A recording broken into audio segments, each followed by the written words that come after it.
Bonjour et bienvenue sur cette séquence 2 du M53 découverte des traitements. Nous allons parler aujourd'hui de la futée régulière et en particulier de la futée régulière jeune. Nous allons commencer par quelques généralités sur la futée régulière. La futée régulière représente près de 60% de la forêt française en surface, c'est-à-dire 9,2 millions d'hectares. On voit sur ce graphique que la partie utilisée par la futée régulière est la plus importante évidemment, et elle représente une part croissante de la surface de la forêt française. En volume, c'est encore plus marqué, puisqu'on a 2000 millions de mètres cubes, 2 milliards de mètres cubes donc, soit 73% du volume de la forêt française, et une moyenne de 220 mètres cubes par hectare, qui est évidemment la plus élevée en moyenne. Elle est issue d'une régénération sexuée, cette futée régulière. Cela veut dire qu'on peut avoir soit une régénération naturelle, soit une plantation, soit une régénération mixte qui associe les deux, avec des compléments de régénération, c'est-à-dire qu'on va planter la même essence que la régénération naturelle pour compléter celle-ci si elle est insuffisante. Et enfin, on peut avoir des enrichissements, où là, cette fois, on va planter une autre essence que l'essence naturellement présente en régénération naturelle pour enrichir la diversité des essences. Elle est constituée d'arbres de diamètre équivalent et d'âge équivalent. Le point clé, c'est l'âge équivalent. D'ailleurs, on parle de futée équienne, ça veut dire qui a le même âge. On a formation d'un étage prépondérant dans ces situations-là, mais malgré cet étage prépondérant, on va constater quelques variations dont on a déjà entendu parler, de hauteur et de diamètre, avec le phénomène de hiérarchisation. Évidemment, tous les arbres ne font pas exactement la même taille, puisqu'ils ne poussent pas exactement à la même vitesse, même s'ils ont le même âge. On va pouvoir visualiser tout ça avec ce qu'on appelle la courbe de fréquence. Elle va exprimer le nombre de tiges pour chaque classe de diamètre.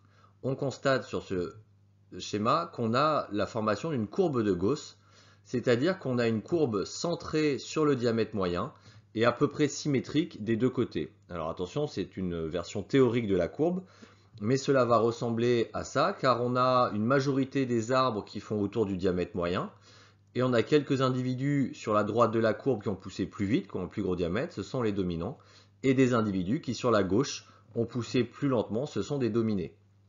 Évidemment, plus le temps va passer, moins il va y avoir de tiges, puisqu'on va réaliser des éclaircies, et plus la différence entre ceux qui poussent vite et ceux qui poussent lentement va s'agrandir. Et cela se voit ici sur un peuplement âgé. On a un étalement de la courbe. Le diamètre moyen, bien évidemment, est plus élevé, il y a moins de tiges, mais il y a également plus de différence entre les dominants et les dominés. Les opérations d'amélioration et de récolte-régénération sont distinctes. On ne va pas faire les choses en même temps. On distingue plusieurs moments dans la vie du peuplement. Ici, on a exprimé en fonction de l'âge la surface terrière pour visualiser cette évolution. La première phase, c'est une phase d'amélioration. Le peuplement est jeune, il est en phase de croissance. On va donc travailler à sa qualité et à sa survie. Dans un deuxième temps, on va rentrer dans des améliorations qui vont rapporter de l'argent. C'est le cas avec les éclaircies. On va couper régulièrement une partie de la surface terrière pour améliorer la qualité des arbres récents. Et enfin, quand on sera arrivé à terme, on va passer à une phase de récolte et de régénération. Ici, par exemple, on a une intervention en plusieurs fois, on le voit sur la courbe, qui va nous amener avec une régénération progressive à isoler des semenciers qui vont servir à obtenir une régénération naturelle. Cela n'est pas la seule option, on peut également réaliser une coupe rase. Donc dans ce cas-là, la ligne orange sera directement jusqu'en bas, puisqu'on arrivera à 0 en une seule fois, et faire une plantation derrière. Quoi qu'il en soit, on a bien une phase assez rapide où on va enchaîner récolte et régénération. Et ensuite, on va commencer un nouveau cycle. La futée régulière se caractérise par un cycle organisé par stade. Donc on va commencer par le stade semis, le stade fourré, gaulie, perchis, jeune futée, futée adulte et enfin futée mûre. Donc là, on verra plus tard chacun de ces stades. Dans cette partie de cours, nous ne parlerons que des stades semi, fourrés et gaulie, puisque nous sommes dans la partie futée régulière jeune. On peut quand même distinguer des phases dans ce cycle. La première phase, c'est la phase de compression. c'est le moment où il y a une très forte concurrence latérale. Donc les arbres vont lutter pour trouver de la lumière et vont donc pousser le plus vite possible vers le haut. La concurrence est telle qu'ils ne vont pas pouvoir développer leur houppier et donc leur croissance en diamètre est très limitée. Ensuite, on a une période de grossissement où là, on a toujours une croissance en hauteur qui va se faire, mais également si les éclaircies sont faites, on va commencer à retrouver un début de prise en diamètre puisque les houppiers vont commencer à pouvoir se développer latéralement grâce à ces éclaircies. Ensuite, on va passer à la période de maturation. La croissance en hauteur devient limitée. Et là, par contre, on a, grâce aux éclaircies, créé de beaux houppiers. Et donc, la croissance en diamètre va pouvoir s'exprimer aussi intensément qu'on le souhaite. Et enfin, dernière phase, récolte-régénération, où là, on va passer de la futée mûre au semis, soit en une fois, ce serait le cas d'une coupe rase plantation, soit en plusieurs étapes assez rapprochées dans le temps. En gros, on va considérer qu'il faut une dizaine d'années pour passer d'une futée mûre à un semis par le biais de coupes progressives. On va donc maintenant se concentrer sur la futée régulière jeune et la prochaine vidéo parlera de la futée régulière adulte. Donc, on va commencer par définir les stades semis et fourrés. Le stade semis ne dépasse pas la végétation herbacée ou semi-ligneuse. On est donc sur une hauteur inférieure à 1 mètre. La concurrence en lumière est importante à ce moment-là, aussi bien avec les semi-ligneux, ici l'exemple d'une ronce envahissante, qu'avec des herbacées qui peuvent aussi éventuellement poser problème. On a également à ce stade-là une concurrence en eau plus ou moins marquée selon les essences adventices, les espèces adventices, c'est-à-dire ce qu'on va retrouver autour de notre semis comme ligneux, semi-ligneux et herbacés non souhaités. Au stade fourré, évidemment tout a poussé, et on a une hauteur qui va varier entre 1 et 3 mètres. On a toujours une concurrence en lumière, mais cette fois elle se fait principalement avec des ligneux comme des essences colonisatrices, telles le bouleau ou les peupliers ou autres espèces qui vont pousser rapidement. La pénétration est très difficile dans ce peuplement, on verra ici qu'il y a une opération pour faciliter la pénétration. Il n'y a pas de distinction entre le tronc et le houppier, c'est encore trop. On va souvent rassembler ces deux stades sous l'appellation semi-fourré.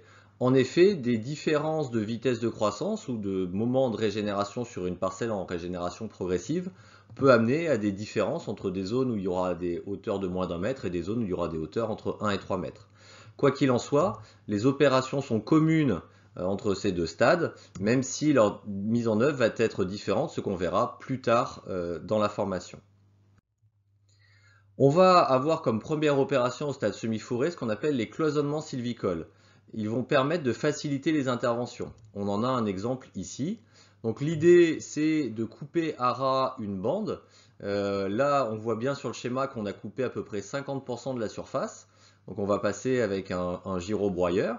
Et cela va permettre évidemment de faciliter l'accès dans ce peuplement très dense.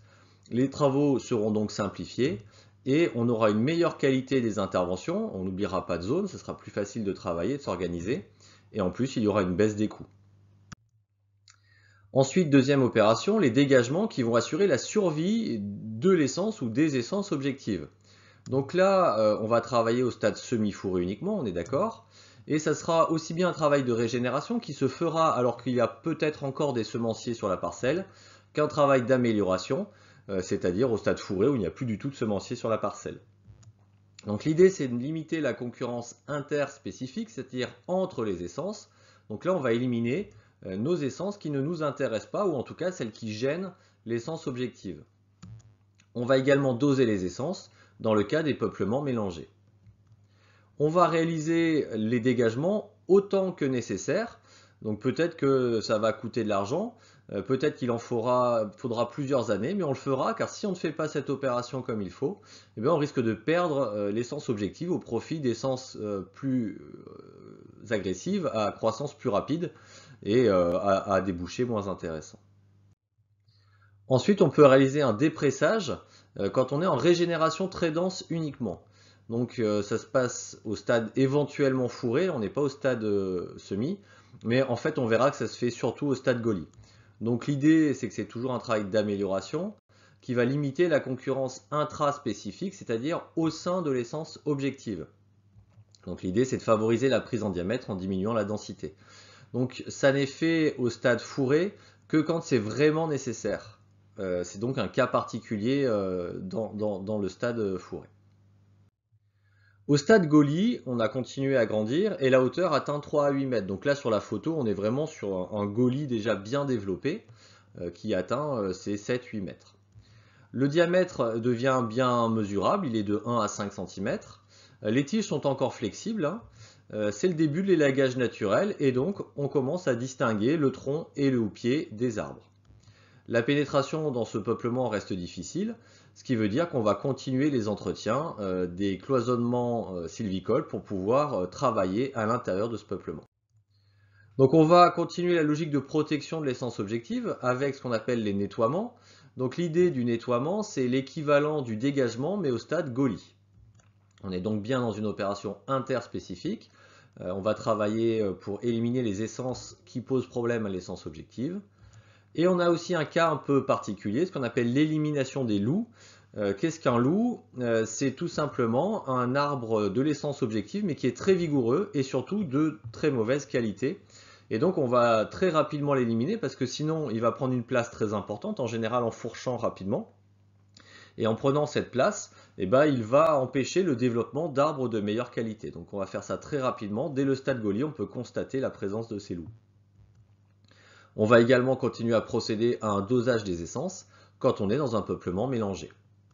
C'est une opération évidemment qui ne rapporte pas d'argent.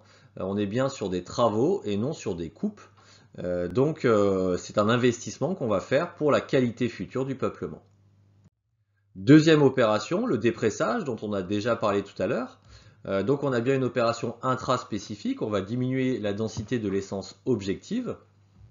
Et l'idée c'est bien d'améliorer la croissance en diamètre, ce qui permet un meilleur H sur D avec une prise en diamètre, une valorisation de la première éclaircie puisque les arbres seront en moyenne plus gros. Et donc c'est la première étape de ce qu'on appelle une sylviculture dynamique, c'est-à-dire qui va faire en sorte d'avoir une croissance en diamètre rapide. C'est une opération évidemment qui ne rapporte rien, on est toujours au stade Gaulie, on ne va pas vendre les produits de ces travaux. Les conséquences d'un dépressage, c'est que forcément la compression est moins efficace, ce qui signifie qu'on a un élagage naturel de moins bonne qualité. Donc on va gagner en diamètre plus rapidement, mais on va perdre en formation de la bille de pied, en qualité de la formation de la bille de pied. Donc toute la question est quel compromis va-t-on trouver entre ces deux tendances.